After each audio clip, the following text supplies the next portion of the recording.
The sun was spilling gold across the park that Saturday morning, the kind of light that makes the grass look freshly painted.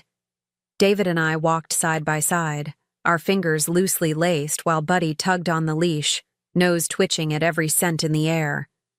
We laughed about silly things. A couple jogging in neon shorts, the smell of coffee drifting from a food cart nearby. Everything felt so ordinary, so safe. And yet, I've learned that sometimes it's the tiniest moment that shatters the illusion. Out of nowhere, Buddy stiffened. His ears shot up, and before I could even react, he bolted ahead, dragging me a few steps until David grabbed the leash. But instead of barking or circling nervously like he always did with strangers, Buddy launched himself at a woman by the fountain. His tail wagged like a helicopter blade, his paws clung to her dress, and he smothered her face with kisses. Pure, unfiltered joy, the kind of greeting he reserved for people he knew. The woman bent down, laughing as if this were the most natural thing in the world. She stroked his head, cooing, "Oh, he remembers me." My heart skipped. Remembers. My smile froze, but my mind raced. Buddy doesn't react like this to strangers. Ever. I swallowed hard, my voice sharper than I meant as I asked, "Remembers? From where?" The woman straightened up, brushing dog hair from her dress with an easy grin. "Guess I just have that effect on animals," she said lightly, as if Buddy's reaction was nothing more than chance. But I knew better. Buddy didn't just lose himself like that for no reason. His loyalty had always been steady, almost protective, and seeing him melt into her arms set off an alarm deep in my chest. David laughed. That nervous laugh I'd heard before, the kind he used when he wanted to smooth things over fast. He tugged Buddy back, muttering something about him being too friendly these days. But my eyes stayed on her, watching the way Buddy's body leaned toward her even when David pulled. His whines, his eager little jumps. It wasn't the excitement of a dog meeting someone new. It was recognition, familiarity. I felt heat rising to my cheeks, though the morning air was crisp. I forced a polite smile, the kind you give when you're trying to hide 1,000 questions. "Well," I managed, my voice caught between casual and cutting. "He doesn't usually act like this with strangers." My words hung in the air, heavier than I intended, and for a second, I thought I caught the faintest flicker of unease in her eyes. The woman crouched again, scratching behind Buddy's ears like she'd done it 100 times before. "Such a sweetheart," she murmured, almost too comfortably. My stomach twisted. I could feel the weight of something unsaid pressing between us, like an invisible thread pulling tight. I wanted to shake it off, to chalk it up to coincidence, but Buddy's joy screamed otherwise. David cleared his throat and tugged at my arm, urging me to move along. "Come on, let's not hold her up," he said quickly, flashing a smile that looked more like a mask than anything genuine. I glanced at him, searching for reassurance, but all I found was that familiar glimmer of evasion. He wouldn't even meet my eyes. Buddy whined when the woman finally let go, as if he was being pulled away from someone he belonged to. We walked on, but I couldn't hear David's small talk anymore. My mind was buzzing, replaying her words like a broken record. "Oh, he remembers me." The phrase clung to me, unsettling, refusing to let go. And deep inside, I knew this wasn't the end of it. Because if Buddy remembered her, then I had to ask myself the question that burned hotter with every step. Why? She introduced herself as Sophie, all casual smiles, like she'd just bumped into us by chance. "I guess I just give off dog lover energy," she joked, her tone breezy, almost rehearsed. But while she talked, Buddy sat right at her feet, alert, waiting. Then she whispered a single word, a command I'd never heard before, and to my shock, Buddy obeyed instantly. No hesitation, just instant obedience, like he'd been trained by her. My chest tightened. I forced a laugh, pretending it was nothing, but my stomach churned. I glanced at David, searching his face for some clue, and there it was. That nervous chuckle again. Too quick, too thin. "He's full of surprises lately," he said, tugging Buddy's leash, pulling him back like he was trying to erase the moment. But the damage was done. My dog had listened to her, not me. And that meant only one thing. Sophie wasn't a stranger at all. I tucked that thought away, pretending I hadn't noticed. "Nice to meet you," I said, my smile stiff. Sophie's eyes lingered just a second too long before she turned to leave. Buddy whined, straining against the leash until she disappeared down the path. I stayed silent, but inside, the unease had sharpened into suspicion. It felt like the earth beneath my feet had tilted, and David's hand squeezing mine was suddenly more of a distraction than comfort. On the walk back home, I couldn't keep my thoughts from circling. I asked David casually, almost playfully, "So, how did Sophie know that command? Since when does Buddy listen to strangers like that?" His grip tightened on the leash, and he didn't miss a beat. "You're reading too much into it," he said, brushing it off with that dismissive tone he used whenever I poked too close to something he didn't want to explain. My pulse quickened. Paranoid. That's the word he'd use next. I could already feel it coming, like clockwork. And sure enough, he sighed and muttered, "Mia, don't be paranoid. She probably just guessed the word." I wanted to believe him, I really did. But the more he spoke, the less convinced I was. His voice carried that shaky edge, the one that always betrayed him when he lied about little things, like forgetting a bill or misplacing his phone. Only this time, it wasn't little. I stayed quiet, staring at Buddy trotting ahead, tail wagging, still restless as if searching the park for Sophie's face. My chest tightened again.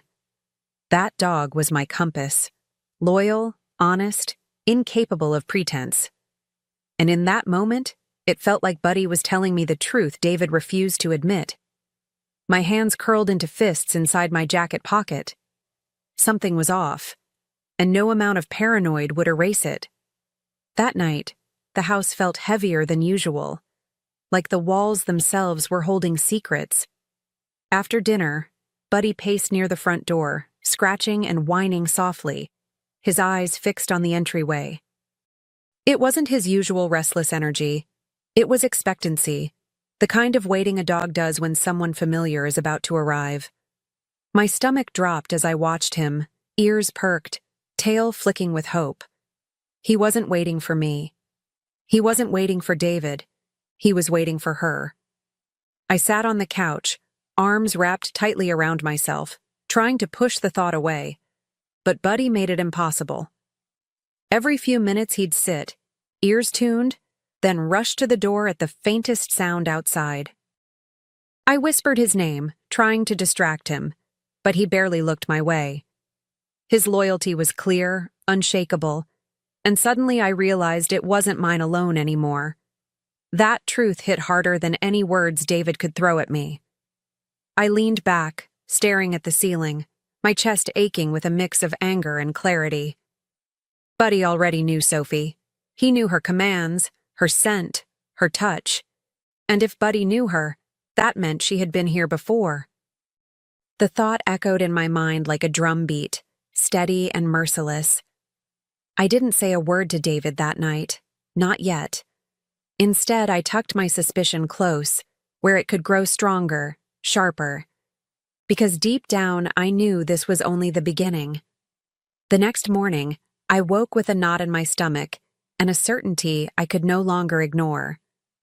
David's reassurances had dissolved into thin air, leaving only the echo of his nervous laugh. If Buddy had been my first clue, then it was time to follow the trail myself. Quietly, carefully, I slipped into detective mode, not because I wanted to, but because I had no choice. I needed to know. I started with his phone, waiting until he hopped in the shower. My hands trembled as I scrolled, my heart pounding in my ears like a war drum. names, numbers, nothing unusual at first, until one contact caught my eye. A man's name. But the messages beneath it? They weren't written to a man. The tone was intimate, playful, peppered with inside jokes that didn't belong to us. And there it was, clear as daylight. Sophie's name tucked into a thread where she didn't belong. My throat tightened as I swiped through the messages, every line slicing deeper than the one before. The lies, the little emojis, the affection. It wasn't paranoia. It wasn't imagination. It was betrayal spelled out on a glowing screen. My hands shook so badly I nearly dropped the phone, but I forced myself to keep looking, because I wasn't done yet. I dug deeper, opening the photo gallery, and that's when the air left my lungs. Buddy's golden fur filled the screen, not at the park, not at our home, but curled up on a gray couch I didn't recognize. Sophie's apartment. My fingers pinched the screen to zoom in, and there it was, undeniable. David's jacket hanging on the back of a chair, his shoes kicked carelessly near the door. Proof, framed in pixels, that Buddy had been there, that they had been there. A fire ignited in my chest, burning hotter with every swipe. Photo after photo. Buddy sprawled across her rug, Buddy playing with a toy I'd never bought. Buddy resting his head on her lap like she belonged to him. Each image was a knife, cutting away the version of my life I thought was real. I pressed a hand to my mouth, holding back a sob that threatened to burst out. Rage and heartbreak tangled together until I could barely breathe. I set the phone down, my hands clammy against the screen. Every instinct screamed to march into the bathroom, to throw the evidence in David's face, to scream until the walls shook. But something stronger held me back. Not fear, not doubt, strategy. If he could keep secrets, so could I. And this time, mine would be louder, sharper, impossible to ignore. I closed the phone and slipped it back exactly where I'd found it, careful not to leave a single trace. My heart still thundered in my chest, but my face, when David stepped out of the shower minutes later, stayed calm, almost bored. He kissed my cheek, wrapped in a towel, and I managed to smile back, though inside I was drowning in the weight of what I knew. He had no idea the game had shifted. The rest of the day, I watched him through new eyes.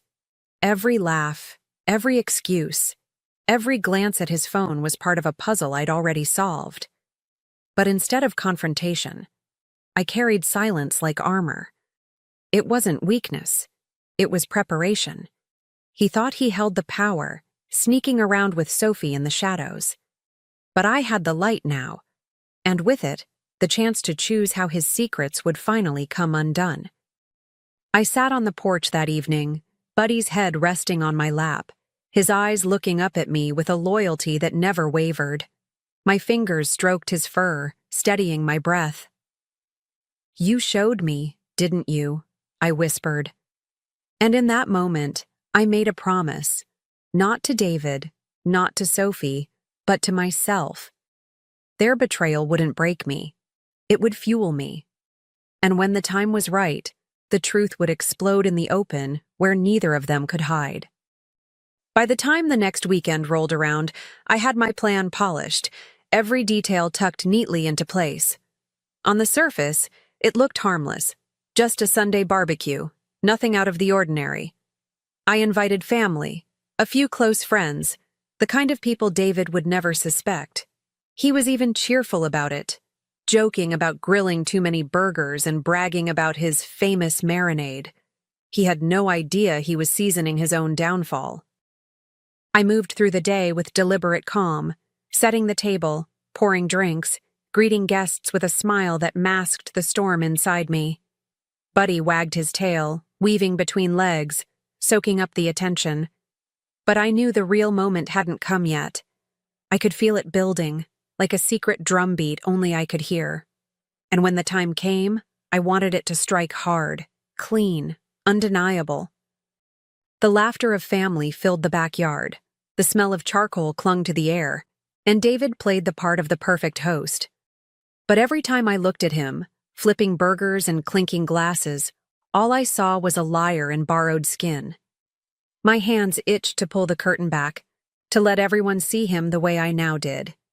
And soon enough, that curtain was about to fall. After lunch, when the plates were stacked and people were settling into that lazy afternoon lull, I slipped inside and opened the back gate. Buddy darted out, tail high, ears pricked, like he already knew his cue. A few minutes later, right on schedule, Sophie arrived. I'd made sure she was accidentally invited through a mutual acquaintance who thought it was nothing more than friendly courtesy. But for me, it was the final piece of the trap. Buddy spotted her instantly. He barreled across the yard, whining with joy, his paws clawing at her dress, tail wagging furiously. Gasps rippled through the group. Conversations stopped mid-sentence. I let my gaze sweep across the faces. Confusion, curiosity, dawning realization. And then I smiled, sweet and sharp, the way you do when you've been waiting for a punchline only you understand. Funny, isn't it? I said loudly enough for everyone to hear. My voice carried across the yard, calm but cutting. Buddy only reacts like that to people he knows well, almost like Sophie's been around our home for months. The words landed heavy, slicing through the air. Sophie's smile faltered, David's face drained pale, and the yard, once buzzing with laughter, fell into stunned silence. David's hand froze on the serving tray, his knuckles whitening as if he could somehow grip the lie tighter. Sophie stammered, brushing Buddy off, but the damage was already written across every face in that backyard. I let the silence stretch, let the weight of it press down on him. Then, with steady hands, I pulled out my phone. One swipe, and the screen lit up with photos no one could argue with. Gasps cut through the air as I held it high. Buddy curled on Sophie's couch. Buddy sprawled across her rug. David's jacket hanging in the background, his shoes by the door. I didn't need to narrate. The images spoke louder than any accusation I could make. My voice, when I finally spoke, was calm, almost gentle. Seems like Buddy's been more loyal than some people I know. Sophie's face crumpled, David's lips parted, but no excuse came out. The whispers spread, sharp and merciless, each one another nail in the coffin of his credibility. And I stood there, tall, unshaken, with Buddy pressed loyally against my leg. This wasn't just exposure. It was justice unfolding in front of every witness who mattered. And the best part? I hadn't even raised my voice. The aftermath was exactly what I'd intended. David stood there, humiliated, stripped bare in front of the very people whose respect he thrived on. His excuses tangled in his throat, his eyes darting desperately for someone to save him. But no one did. Sophie fled first, her heels clicking against the pavement as she disappeared down the street, Buddy whining after her before turning back to press against me. She didn't deserve his loyalty. Neither did David. In the days that followed, the phone calls started. Long voicemails, texts at every hour, begging, pleading, bargaining. It was a mistake. It didn't mean anything. We can fix this. Each word was nothing but static to me, noise I refused to let back in. I didn't respond once. I'd given him enough of my time, enough of my trust, enough of my heart. And now, I was done. Filing for divorce was easier than I expected. Cold paperwork, signatures on a page, but behind every pen stroke was the heat of my resolve. I secured the house, but more importantly, I secured Buddy. He was mine, as he'd always been, the only one who never faltered, never lied. David tried to argue, tried to twist the facts, but even he couldn't deny it. Buddy had chosen me. The nights grew quieter once David was gone, but instead of emptiness, I felt something else. Space. Space to breathe, to laugh without second-guessing, to move through my own home without the weight of suspicion pressing down on me. Buddy seemed lighter too, as if he sensed the shift. He followed me room to room, curling at my feet when I read, nudging my hand when I lingered too long in thought, reminding me that loyalty doesn't waver, not when it's real. There were moments when guilt tried to creep in, whispering that maybe I'd gone too far by exposing him so publicly. But then I'd remember the photos, the messages, the look in Sophie's eyes, and the way David dismissed my instincts with that cruel word, paranoid. No. He'd written his own ending long before I revealed it. I'd simply pulled the curtain back, and for the first time in years, I felt free from his shadows. Friends called, some offering sympathy, others quiet admiration for the way I'd handled it. I didn't brag, I didn't gloat, but deep down, I knew I had taken my power back. And nothing, not David's pleas or Sophie's shame, could undo that. My world was smaller now, yes, but cleaner, honest, and it was enough. A few weeks later, I found myself back at the park on another bright Saturday morning. The air was crisp, children's laughter floated across the playground, and the world felt lighter, as if it had exhaled with me. Buddy bounded ahead, chasing after the ball I threw, his golden fur catching the sunlight like it was spun from fire. His joy was contagious, pure and unshaken, and for the first time in months, I laughed freely, without restraint.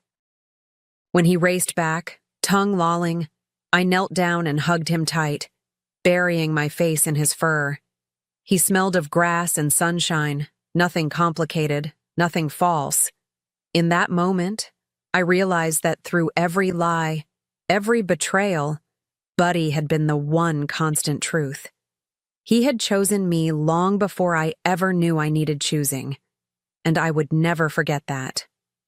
I kissed the top of his head, whispering the words that sealed it all. Dogs always know who's loyal. Buddy chose me, and I chose freedom. And as I stood, watching him dart back into the open field, I felt it, not just survival, but liberation. My life, once tangled in secrets, was mine again.